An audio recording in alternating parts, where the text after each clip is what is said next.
Everybody, Courtney Atkinson here from the Dooryard Union.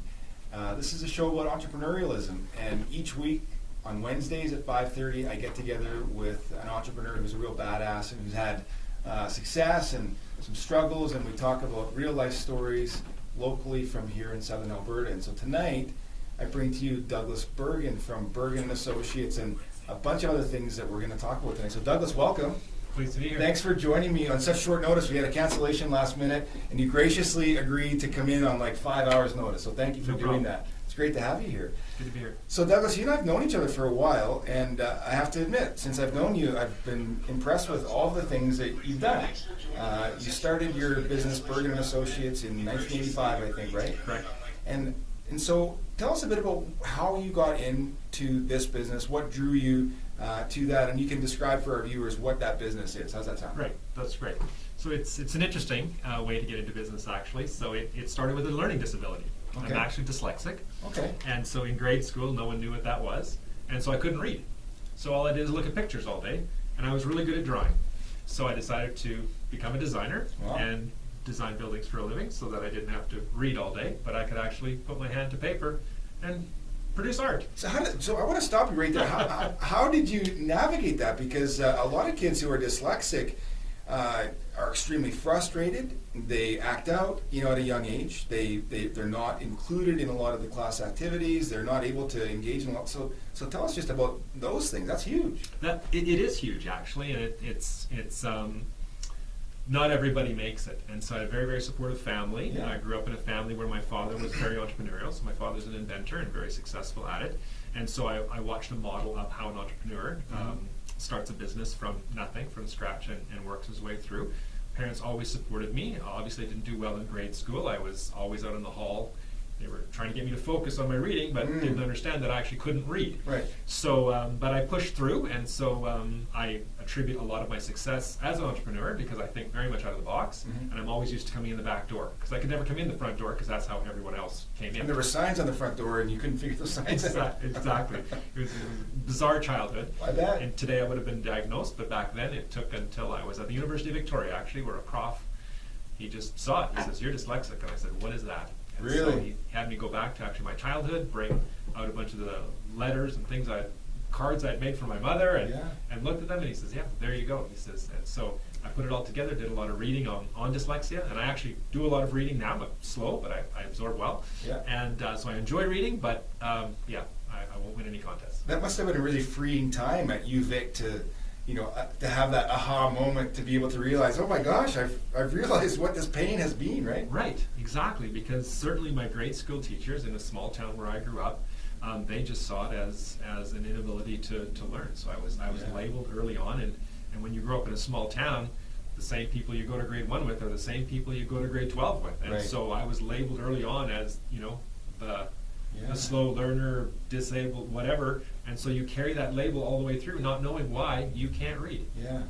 Well, tell us about that journey then. So you did make it through high school successfully. UVic is not an easy university to get into. So how did you navigate that? What were the hacks that you incorporated into your schooling to be able to navigate that? So I didn't actually graduate from UVic. I was there for a summer program. Yeah. So because my brother was getting a degree at the U of L at the time, and I noticed the amount of reading he had to do. Yeah. So I immediately said, I'm not going to university. I'm never going to make it. Right? Okay. Again, today, I was just reading about an individual who's getting a law degree at the University of Toronto, and he actually has someone to read to him. So really? He's dyslexic. Yeah. They've labeled it, but he's got the IQ to get through, so they actually have him, which would be great, sure. But I missed that vote, so no one's reading to me today. So I like to go to SAIT, so I went to more of a technical school. So there's less of the academic side and more of the practical side. Yeah. So I went to the architectural program there and graduated with very, very high standards, actually, because I was so able to apply my skill to the paper and draw as opposed to reading large textbooks. So with that knowledge that you learned about what was your limiting ability around reading, did that help you when you got to SAIT? Were you able to kind of incorporate a different method of learning or new strategies that could help you get through that program? Yes, when you leave town and are able to go to an institution that's outside of town with absolutely nobody there that you know, you can kind of reinvent yourself, right? So True. I knew that I probably had the mental capacity to get through it, Yeah. but there was no one there telling me I couldn't. Right. So that was, it was an opportunity to reinvent myself, and again, it was highly applied to design and drawing, and I could do that every day, and so I just flourished. Awesome. It was fun. So you finished there, and then what? So then I went to the University of Victoria for a summer school, just to follow a prof actually that was teaching at SAIT, but then came back to Coaldale, got a job with a local architect, Yeah. and went through a few firms. Actually got into the business when the economy was very slow. So we were in a recession, there wasn't a lot of work, so you kind of went firm to firm. And then I got laid off because there was no work again. So I thought, why would I keep doing this? And so I came from an entrepreneurial background, so I thought I'm going to go into business for myself. And I contract drafted for architects, and then slowly, built my own clientele, and the rest is history. Yeah. Well, there's a lot of steps skipped there between then and history. Then and now, that's right. So.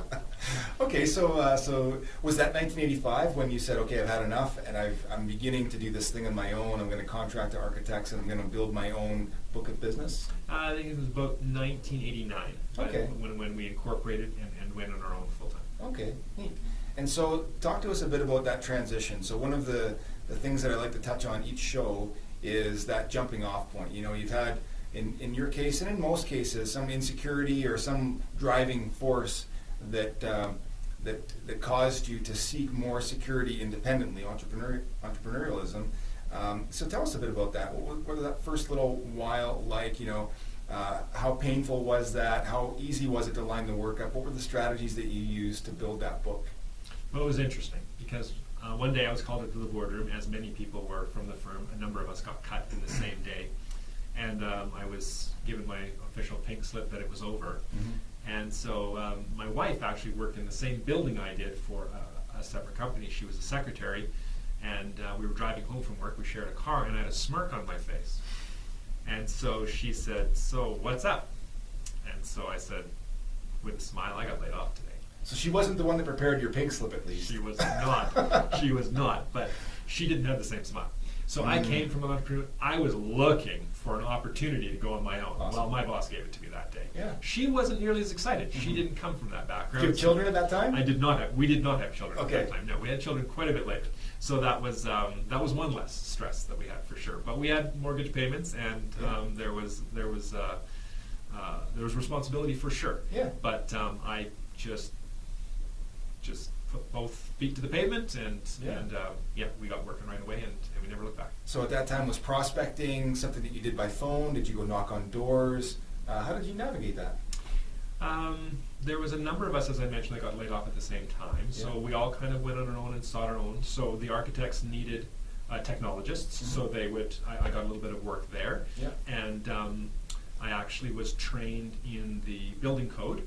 Okay. So Coaldale was looking for a building inspector at the time. So the Klein government was just privatizing that whole industry at that time. So Yeah. then I got my credentials and became a building inspector and a development officer. So I was contracting that out to the town of Coaldale. So got some of those kind of support roles before, built a large clientele for design. Yeah. And then that's what carried us through making those mortgage payments in the early days. Yeah, that's cool. So you're just looking for ways to put together a paycheck, essentially. You're seeing some demand here. You're saying, okay, gosh, I need those skills. I want to learn those skills. I'll go do that thing. Right, and that's what makes up an entrepreneur, because you always got to be creative. I'll never forget having a meeting with a high-level official at the city of Lethbridge, and she mentioned to me that she says, "I don't know how you people in the industry do it." She says, "Because you've got to go out and find the work and then do the work." She says, "My desk is always full of work. I come to work every day and it's always there." And I never understood that part because I was just born and raised with go look for some work. Yeah. Whereas in an administrative position like that in a municipality, there's always work, Right. and you never have to look for it. So I just that was an interesting understanding. It is an interesting concept because I think no matter how successful you get as an entrepreneur, you'll always want to seek new opportunities. Even solopreneurs who have full books at some point, there is an end in sight of the work that they have on their desks, and in one way or another, we're all prospecting for that new work, right? Correct. Yeah. Absolutely. So the early days were focused primarily on contracting. So when did you really start to be known for the work that you're known for now? How long do you feel that it took you to really build that name, build a reputation, and feel like, okay, do you know what? I've really got something here. You know, I'm Douglas Bergen. When do you feel that began to happen? I know it's a funny question, but I think you know what I mean, right? I know what you mean, and hopefully it hasn't happened yet, because I got a lot of learning to do myself. Well, we all do, right? And so it takes about 10 years Yeah. before you get name recognition, and certainly we were known in the housing market, so there was only so many builders around, and if you design enough custom houses, everybody gets to know your work, and that you eke yourself out to be in a certain demographic there, or a certain type of building that you do a lot of. But then as time went on, we started to get more entrepreneurial, and so I really have an appetite for raw land. I always saw a lot of potential in raw land, so I don't develop land commercially for anyone else, but I do my own projects in raw land.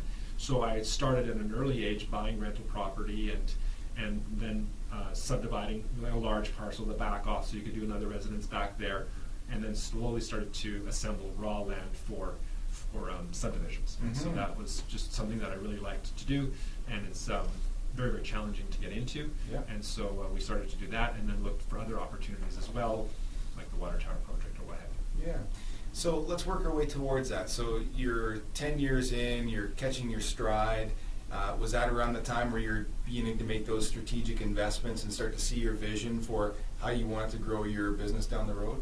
Yes, exactly. And so we started small with rental property, so buying a small house, renting it out, starting to learn and understand how that works, then getting into more of multifamily situations and starting to work your way through that, and then really seeing that, as I tell people when they say, should we get into rental property, I says, you earn every dollar you make. It's just, they say people are paying your mortgage, but there's a lot of things that can go wrong, and empty suites and vacancies and all these other things. And so I saw an opportunity for a large parcel of land in Coldale that I wanted to purchase to develop my first subdivision. And so I liquidated all of the rental properties happily, and put all my eggs in one basket to try and do it. We talked a bit about this before the show, didn't we? About being really invested in projects, and how that's in so many ways the spirit of entrepreneurialism, by being so steadfastly committed to a vision that you can go all in, and people might look at you like you're mad, but you really, you've probably by that time in your life and career seen and felt so much risk and stress that, hey, that doesn't seem so bad. Exactly. People don't always see it the way you see it, though. You know what I'm saying? I spent years, I think, on station grounds, on the development that I have in Coldale, I needed to assemble 18 parcels of land to see that through. I would never, ever embark on that at this day and age. There's no way. There's just too many moving parts that can go wrong, right? Yeah. But I never saw it then, and it wasn't highly desirable land, so I was willing to do that, and it worked out in the end.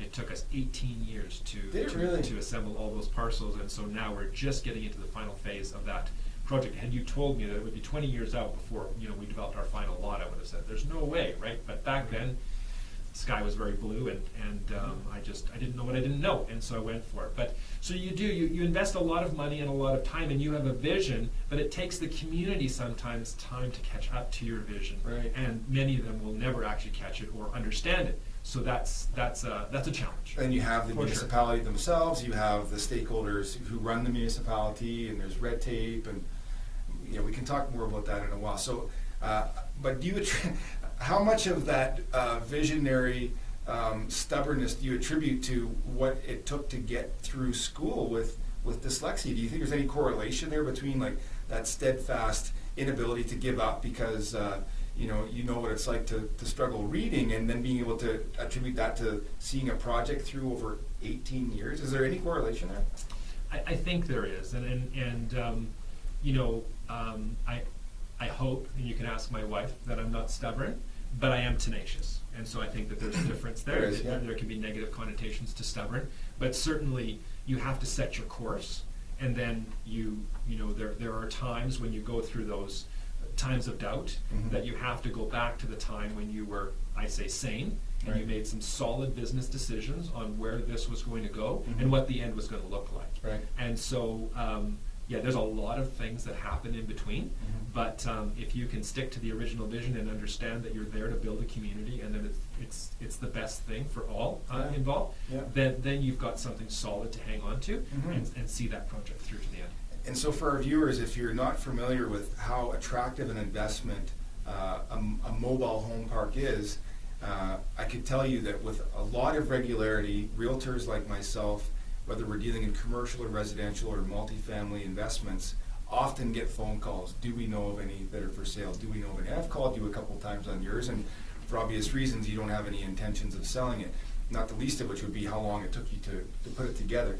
But I would encourage our viewers to just take a drive out there, because it is really a wonderful community, right? It's well laid out compared to many that I've seen. It really is just a beautiful place to live. We get a lot of compliments on station grounds, everything from couriers to people living there and all of that. So I'm an amateur arborist. So I love I grew up on my father owned a tree farm in the East Kootenays, and so I would spend countless days out there in summer planting trees, and my father taught me to prune and look after trees. And so if you look at our own property where our office is, and certainly station grounds, it was mandatory for me to have 2 trees planted on every yard, one boulevard and one rear yard.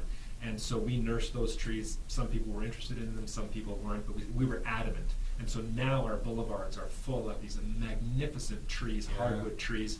You can't even pull a mobile home out of there now. They're there to stay. But the grounds are so amazing that the homes are dwarfed by the vegetation.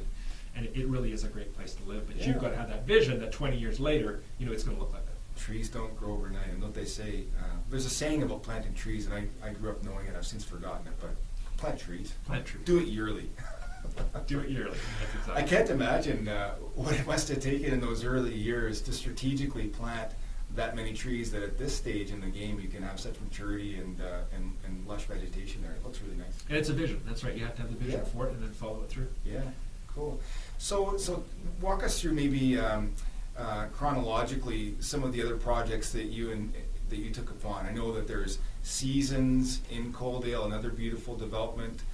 There's the water tower, which if you don't know already, that was a vision that Douglas undertook and executed wonderfully. So chronologically, maybe you can walk us through Station Grounds and then what? So Station Grounds, we completed Station Grounds, the first phase in 1999. Okay. And then on the front page of the Lethbridge Herald in 2000 was a picture of the water tower. And they said, what can we do with this? So it was the Herald putting bait out there to say, they're going to tear this thing down, right? And so, wow, I had to have it. Me and my dad were sitting at supper, and we just looked at each other, and we just had the same thought. We got to do something with that. I mean, it's the ultimate in recycling, right? It was going to cost them $150,000 to tear it down, and they would have had to mow lawn forever. They weren't going to develop anything on that, right? And so we see this magnificent steel structure that took, in today's, millions of dollars to put up in today's dollars, and they're just going to demolish it and take it down because it's at the end of its useful life. And so I thought to myself, wow, number one, we got to save it. Number two, it has to be a publicly occupied building. So it can't be offices. We have to give back to the community. And so, and we say it's the ultimate in recycling. It's even green. So we took something that was a liability and created 45 to 50 full-time jobs, a lot of taxes that we pay to the city, and I was on live talk radio in Toronto. I was on CBC News and National with Ina and Mansing. I was on 22 Minutes. Everybody wanted to interview me because it's whatever. So back then, that was 18 years ago now. First thing I did, I went to the internet and said, who else has developed a water tower? I was surprised there was a few in Europe, but no one was doing it. So they were either in use or people were tearing them down. Wow. And so it was an interesting project. So I thought I had to have that one. So that was my first one after Station Grounds was done. And then we did a little bit of land development out in the Crow's Nest Pass. So I've got a few developments out there. And then we came back to Coaldale after Station Grounds was almost full in 2008 and started the Seasons, which was a condominium development where you could own your house and your lot. So even though I developed a mobile home park on land that was supposedly had a high water table, so that's why we didn't do traditional houses with basements. So that's how we got into the mobile home lot business. But then I never understood owning your home and renting your land. I couldn't quite come across that. It was although people love it. Right? People love it, they really do. Yeah. And it's a concept that I believe started in communities that were transient. In other words, there was logging or there was mining or something where you would buy your home, move there, rent your lot, because you may well take your home with you. That doesn't happen anymore. 97% of mobile homes that are set down never get raised again. Is that uniform? I believe that's uniform. Yeah, I don't know. There may be some remote communities where they're leaving, but for the most part, ours never go anywhere. And so then I thought, let's start another concept of where you could buy your house and you can buy your land as well. Mm-hmm. So that's the seasons concept. So you could own both. And with current interest rates, which have been low now for many, many years, as you know, it's been very, very attractive for people. Sure.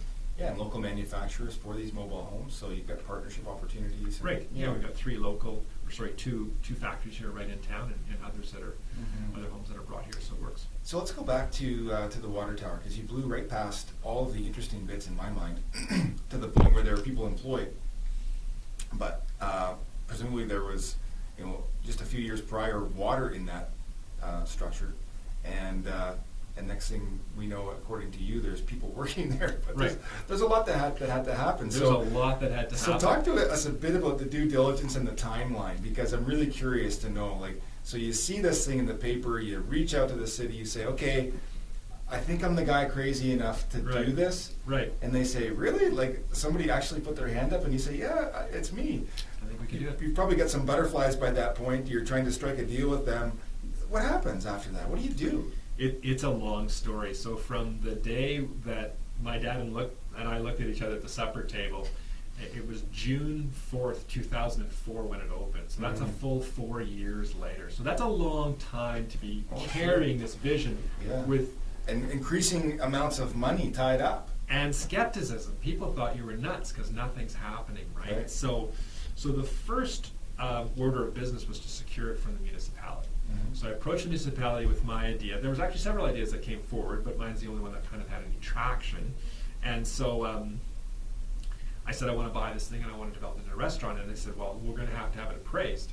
And I said, well, no, you're going to tear it down for $150,000. I'm thinking, this is probably going to be a gift because I'm going to pay tax. And they did, no, Mr. Bergen. How about you pay me $100,000 and you won't have to demolish? Exactly, I'll save you some money. No, so they got it appraised for $550,000 after they were told it was worthless and should be coming down. So anyway, so we negotiated and ended up buying it for $185,000, the tower itself. And then the work came. Me being brought up, my father had 3 tickets from SAIT, so he was a welder, a machinist, and a mechanic. Oh, wow. So he had a lot of ability, and so I spent a lot of my early years, junior high and high school, after school, working in a welding shop. Yeah. So I knew welding pretty well.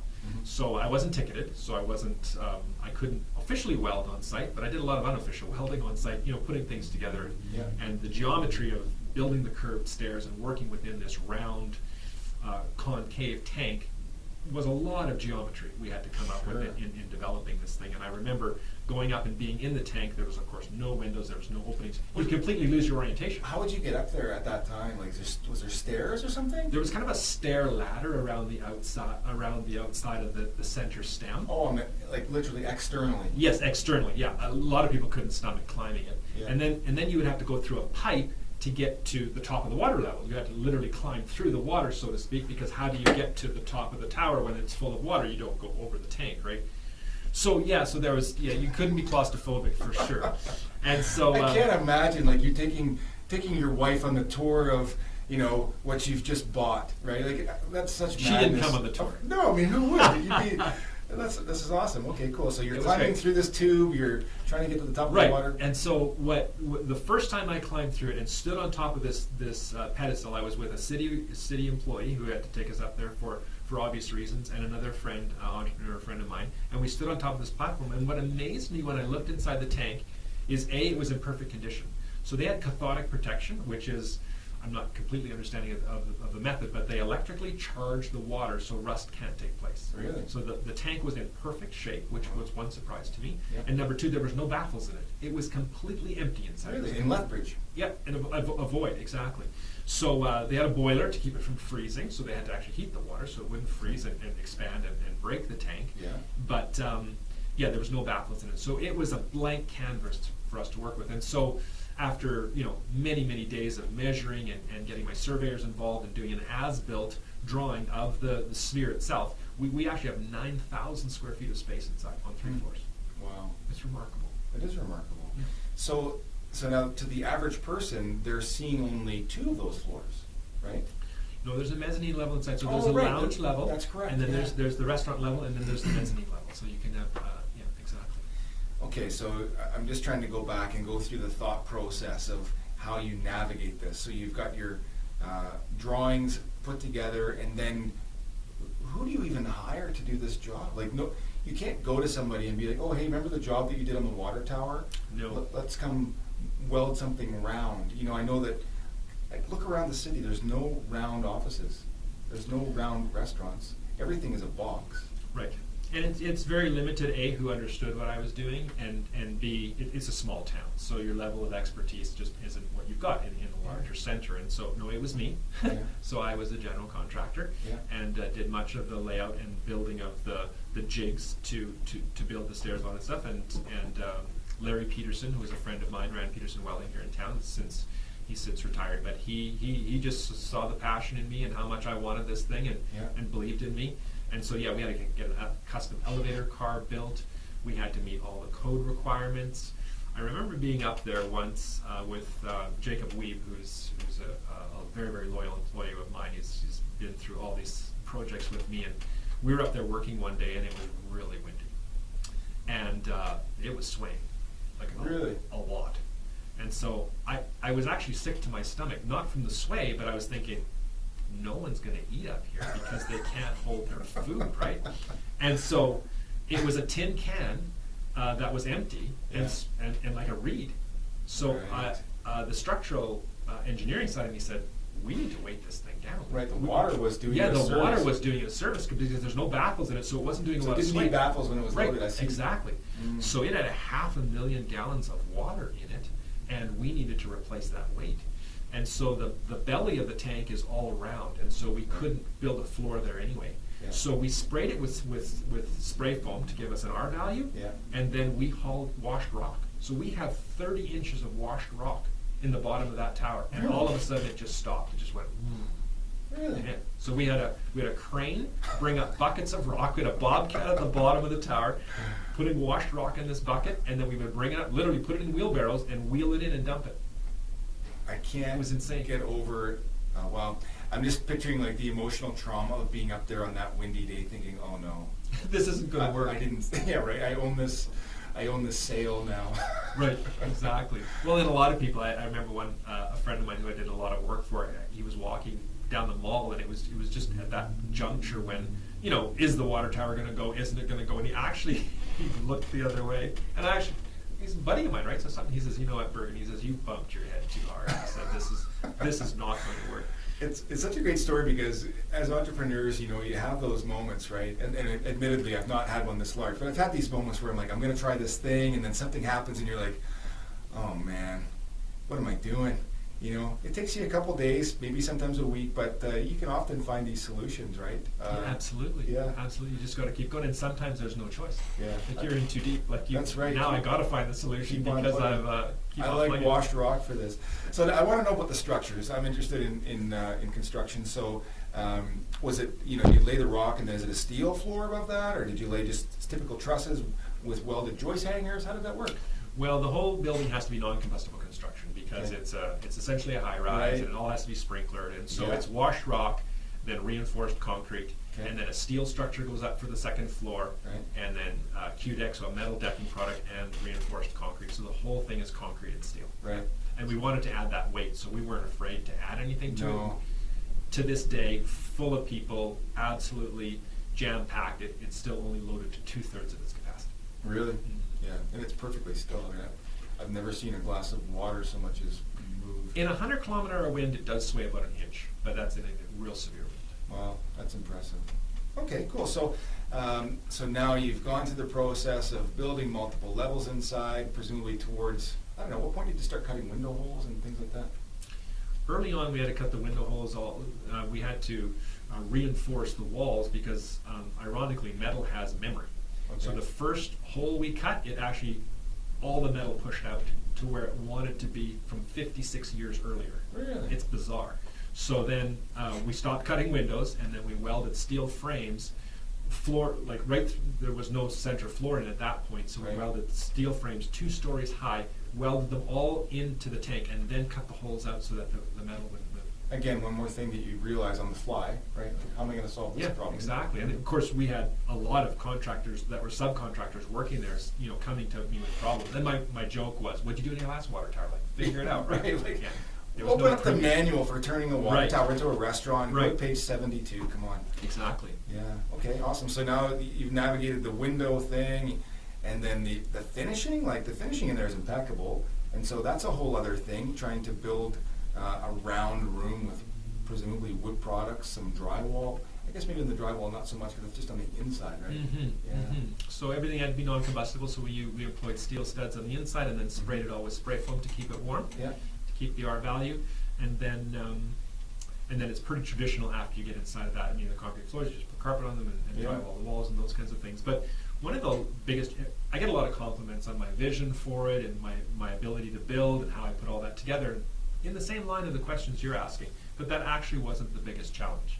The biggest challenge was working with the municipality, Mhm. city council in particular, because they just didn't understand Yeah. my vision for it, and actually at one point wanted to take it away on me. Even during the process, after you've begun executing and delivering. They put conditions on the contract at a later date that stated I had to have a signed lease by such and such a date, or they would actually take it away on me, because they were actually so concerned that I was going to. And I appreciated their concern, but they didn't come from the same school I came from. Mhm. And financing was a huge issue as well. So Right. you don't go to your banker and there's a green tab that says water tower, and he turns and says, "Yeah, this is how we financed the last one." It just wasn't there.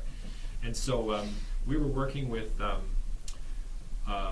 bank wanted a tenant that wasn't your neighbor that could cook, Mhm. and I wasn't about to chase. Well, I tried chasing national chains, but they wouldn't take their model that was proven on the ground and go up in the air. They're just not going to go into something. Rather, why take the risk, right? Right. They have their Red Lobster knows what their building looks like on the ground, how many parking stalls, and where everything is. That's They're not right. about to go up. So we needed a chain, Mhm. but we couldn't have one that was too small, and we Right. couldn't have one that was too big. So then Rick's Grill came along, and they were a respected chain in BC, Mhm. and Sal Gupta, the owner at the time, really understood the vision that I had, and he was running a very successful restaurant chain at the time. And did you navigate that relationship and building that yourself? Yes, that's exactly right, because there was just no one out there that was willing, that had the vision that I had for this, and so Sal came along, and so we were able to get that lease in place that the bank wanted and that the city wanted as far as a condition that I had, but in the end, our financing fell apart. Really? Even with the lease? Even with the lease, we had holes cut in the building, and we had all of our money in, and then the bank says, "You know what? We've had a change of heart, and we're not doing this anymore." So, I mean, it was a pretty crazy day. So I was on the front page of the Calgary Herald with my vision. J-Lo was on that same page, nothing to do with me, but nonetheless. So front page Calgary Herald, and then 2 weeks later, I'm going, okay, I'm gonna be on the Herald front page again, but it ain't gonna be so pretty this time, right? So it was a struggle, but my dad, he came to the plate. He was doing some investing at the time, and he says, "You know what? We're gonna do this," and so Really? thank God for him. Yeah. He came to the plate and helped me out and did the interim financing. And once the restaurant was established, a year later, Right. no problem. Oh, Bank took care of it. everybody loves something that you've already. Exactly. Yeah. The other challenge that we had was being in a small town like Lethbridge. We knew we couldn't have an entry fee. Like, you weren't going to be able to charge $5 a head for people to go up there. This isn't the Calgary Tower, right? It's Right. not.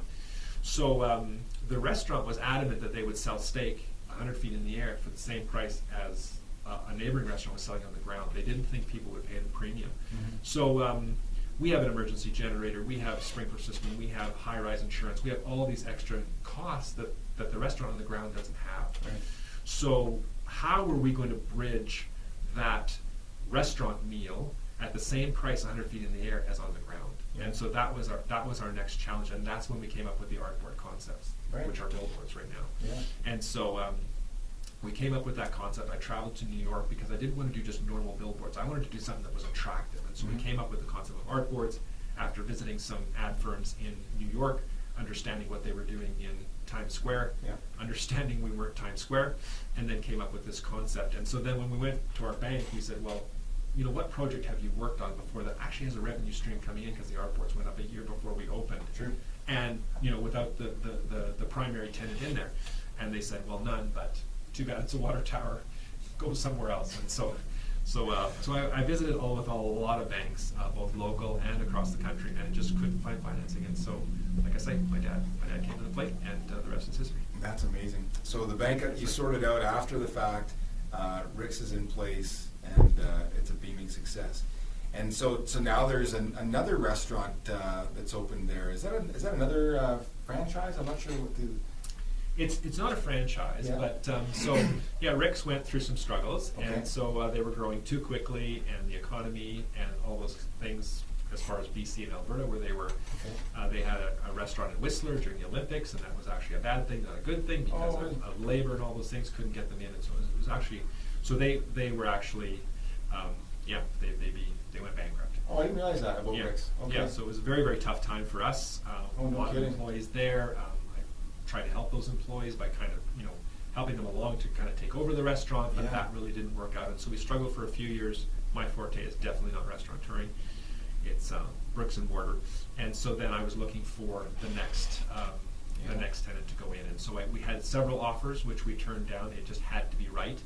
And so Vintage Group out of Calgary, Lance Hurtubise, he's an extremely skilled entrepreneur and restaurateur, been doing it for many, many years. And so it took a lot of, not convincing, because he's a very smart man and he knows what he wants out of life, but showing him the opportunity in Lethbridge, and we don't have the swings that Calgary has with oil and all those kinds of things. And so he's a very talented designer that came forward and came up with the design, and after months and months and months of talking about it, they pulled the trigger and did this amazing renovation, and it has turned out really, really well. And Open Table, who is the organization that they use to book tables in there, also canvasses people and their experience, and it's been very positive. That's awesome. Yeah.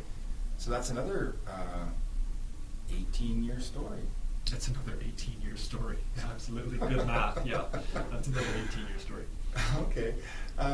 And so around that time, you were beginning to consider the seasons, right? Right. So was that simultaneous? No, Seasons, I purchased the land for Seasons in 2007 and started developing out there in 2008. So you're midway through. Your meal had just settled on the water tower. Settled. You maybe had 6 months to kind of get your blood pressure normalized and a few different things, and then you got bored. It doesn't take long, yeah. So then you look for your next project, right? And so with land development, you've got to be about 2 years out from anything actually being physically seen, for all the approvals and rezonings and engineering and servicing of the property, all those kinds of things. And so the old days, 25 years ago, you could get it done a lot quicker, but nowadays, land development, there's a lot more moving parts and it goes a lot slower. So in terms of all of these things, one of the things that I'm hearing come up repeatedly is the dealings with municipalities. And I've had some experience with that. As you know, I'm doing a build on 3rd Avenue, and we've run into some red tape issues as well. So we're doing commercial space on the main floor, residence on the 2nd floor, and then the other side of that will be commercial as well, both used for my brokerage. And kind of late in the game, the city asked us to get new home warranty. And that seemed like a trivial thing at the beginning, but try to get new home warranty on a 70-year-old building, right? Right. And so that held us up really months, and it wasn't something that any of us saw coming. And we get lots of questions now too, like, oh, when's your business opening? And I made the mistake of putting a big coming soon sign on as soon as my conditions were removed, thinking I'd be in by October, not knowing that I'd have to explain this lots. But I'm saying this because I've been through it, and it doesn't mean a whole lot to me, frankly. In fact, I think it's actually better. I don't have a lot of money tied up into the project at this stage, and I'm not making the payments on it. But when you've got a water tower and you've already been through the process of, being, interviewed and on the news, and like, just tell us, because this is a show about entrepreneurialism. One of the things that we've all experienced is stress. Like, how do you physically navigate that? Like, what is your method of just staying alive? Because it's a pretty darn stressful thing. It is. It really, really is.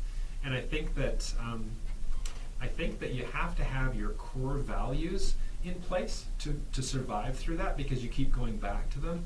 And I was born and raised here, so my father came to Courtney in 1948, and so he built his business there. So the Bergen name is very, very well established. And of course, I was born and raised here, and our name is well established. And so we're in this for the long haul.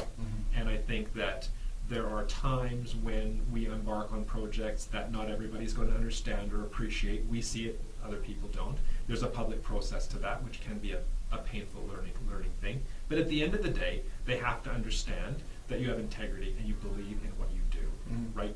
And so everyone is, I believe in destiny, and that everybody's been given talents and been given abilities to contribute to society what they're meant to contribute to society. And so everyone's got that place. And so I believe that, I'm meant to break new ground and to do some things that are outside the box. And that's not always going to be appreciated or understood by everyone. But as long as I am true to myself and understand that, it's going to be a long haul. You hope for the best, but you prepare for the worst. And not all of them are going to work out. But if people understand that you're not a fly-by-night, that, you're pretty creative. I mean, I tried the atrium building. I really thought we could save that. And so City Hall was very supportive. They wrote me a letter. We took it to Edmonton to get funding for that, and it wasn't approved. And it was for low-income, subsidized housing, not needing any parking because everyone would be on foot. We had bicycle parking inside, those kinds of things. And so that's a project that I believed in and put my name behind, and it didn't happen. Does that mean you're a failure? No. If you don't try, right, you're not going to succeed. So people understood that, and I think City Hall understood that. Here's a guy that did the water tower, and so he's got some experience in this, and he can pull this off. But whether all the stars are going to line up or not is another thing. And so they didn't on that one, and so it got demolished at the end of the day, and it is what it is. And so I think that's what carries you through. I think you have to have a commitment to the community and an understanding of who you are and what your place is, and after that you just plow. And so that's awesome. What I didn't hear you say is, like, how do you manage some of that disappointment? What are your coping skills? Are you just one of these guys that doesn't ever get down? Do you never have a night where you go home and you're completely defeated, unsure if you've made the right career choice, and maybe I'm crazy, this project idea was terrible? Are you wired to not have those times? And I'm not suggesting that you must. I'm just honestly asking you a question. No, I think you do have to be wired for it. I think you do. So it doesn't last more than 24 hours for me. And you have to be wired that way. I have a friend who's extremely skilled in land development and building businesses and property management. And he has made his boss millions over millions, and yet he himself is not where his boss is. But it's because he can't sleep at night with the risk. Do you know what I'm saying? And so that's not good, that's not bad, that's just who he is. And so I can sleep at night with risk, and I can sleep at night with the understanding that not everything I put my hand to is going to work out. And so, and I never beat myself up. I never do that. I'm a very positive thinker, and I do my best. And if it doesn't work out, I learn from things, but I never beat myself up. So. That's cool. And do you need a practice, a daily routine that you go through to achieve that, or is that just something that you've grown into in your years of struggle and learning to cope, and now you're just set? Have those been long-standing skills that you've built, and now you just ride them, or do you need to practice those each day? Because now there's so much media around the routines and positivity and the culture of all of that. Do you need that stuff, or are you just like the guy that just is set and you got it and you can go home and chill and be good? A lot of it is, I think, your DNA. I saw my dad do it, so he went through a lot of struggles that us as kids would have never understood, but he made it at the end of the day. He had a vision, he knew where he wanted to go, and so we saw the end result, and that was probably very calming for us to see how he handled stress and how he got through things. And so he again, was very much thinking outside of the box. on many of the inventions and things that he created, and some were successful and some weren't from an industrial side of things, but were the failures really failures? No, you learned, and it was a stepping stone for the next one. Yeah. And so no, he doesn't. I don't get depressed. That's good. Well, it's just how I made some. Well, it's an exceptional thing. You know, we hear lots about, you know, about depression. You mentioned it, and I think entrepreneurialism is one of those places where, you know, if you're not enthusiastic and you're not a deep believer in your own true skills, and you're not surrounded by people that can lift you up sometimes for those 24-hour periods, maybe when you're not ratcheted up to level 10, I think that's the place where some people opt back into security, right? Right, exactly. I mean, I'm very, very blessed. I've got a very understanding wife, and so she never questions my ability in the direction I want to go. She's extremely supportive, so certainly that gives us a very secure home. Yeah. And though I'm dyslexic, I read ferociously. So I'm always learning, and so, you know, I talk to my friends and, what are you reading now? I'm not reading anything right now. No. You've got to be reading something now. You've got to read. You've got to always learn. So I don't have a university degree, which I think is a drawback in many ways. I have very, very high respect for folks like yourself that have a lot of education. We spent those years in school when we could have been at work and learning cool stuff though too. There's pluses and minuses. There's pluses and minuses both ways, but I have a high respect for formal education, and so I didn't have that opportunity necessarily to go as high as I would have liked to go. So just read. You'll learn every single day. So what are you reading? What am I reading? I'm actually reading a book right now by Levi Lusko. He's a pastor just south of the border that just released a new book on you are what you think on, and so he's talking very much about keeping your mind positive, and the fact that what you dwell on, you give power to. So be careful what you dwell on. It's true. It's very true. I'm one of those people that didn't grow up in an entrepreneurial family. I had some of that. And so I'm one of those people, and I ask this question kind of from a personal standpoint about what it takes, because I do have to kind of level up my mind each day. You do. And I do need to sometimes to kind of refocus on those things. And fortunately, like you, I have a tremendously supportive wife and family, and the people in my life, you know, believe in me, but I sometimes have to ratchet myself up to those places. And the value in that mindset, to me, is absolutely incredible and invaluable. It's critical. Yeah. I'm reading a couple books that I've just finished, actually. I'm going to go back to one that I'll tell you about, but The 4 Disciplines of Execution is an amazing book for business that we've just powered through. And because we're in the sales business, we're also, as a team, going through Fanatical Prospecting, which is a pretty cool book about you know, working the sales process and being committed to having people to work with. But a really cool book that I read a while back that I want to double back on, it was because of a conversation that I had today, actually, is a book called The Happiness Advantage. And it's a little bit about what you're speaking about the science behind mindset and the way that we can bring so much more to our relationships and our business and all the things that we do by just bringing joy and happiness to that. You know, just the power and bliss. And you know, forgetting a lot about details and not worrying so much, just finding your flow and getting into it and just being a happy person. And you do that well, right? Seems to have served you well. Seems to have served us well. Not too many noticeable hiccups. If they are, they're long since forgotten, right? Well, you gotta love what you do. Yeah. And if you don't, you need to get out. So many people look at other people in careers that have done well financially or whatever else, and so they pursue those things, and you can't. So one of my daughters right now, she's in the 3rd year of the Faculty of Education at U of L. And so I would not have coached her to be a teacher. We have no teachers in the family.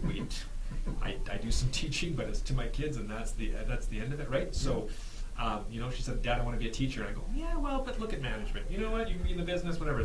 Dad, you know, I really want to be a teacher. So, well, there's other options, you know. And she said, "Dad, I want to be a teacher." So, you know what? She's tenacious. You're going to be. Where does she come by this? You're going to be a great teacher. And so, so she's doing it, and it's her dream, and she's loving it. Yeah. And so, who am I to say, right? She's got to get up every morning and want to go to work. Yeah, I love it when young people have that vision at a young age. I didn't have that. I mean, I really didn't come to find my passion until I was in my mid-30s. Really. Is that right? Yeah. I didn't do this until. I'd been through a couple career changes, and I'm just so fortunate. It was by happenstance that I found what I do now. Right. And so it's cool to me when people so young as you were. I mean, you knew what you wanted to do. You decided that you were going to go to school and study in this area. Yeah. And you have other kids too. You have a large family, right? We have, by some standards. Yes, we have 5 kids. Well, I have 2, and so I have, tremendous respect for what I consider to be larger families, because my wife and I looked at each other when our second was, I think he was about 2 months old, and we kind of had this like middle of the night, conversation through facial expression. Right. This is we were it. like, right? We were planning on 4, Neither one of us could do it. But now my youngest is 2, and I think I could have more. I think you should start over. I think it's keep going. You think? Because Lisa and I both came from 3-kid families. Oh, okay. So we were thinking, yeah, it's going to be 3. We understand that. That's a number we understand. Well, 3 doesn't work well when you have 2 sets of twins. Oh, really? So 3 pregnancies, 5 kids, Oh, right? man. And Was the last one had to have been twins? Yeah. twins. Okay. That's exactly right. So we had a set of twins, which was an unbelievable amount of work. Mm. And then we had 1.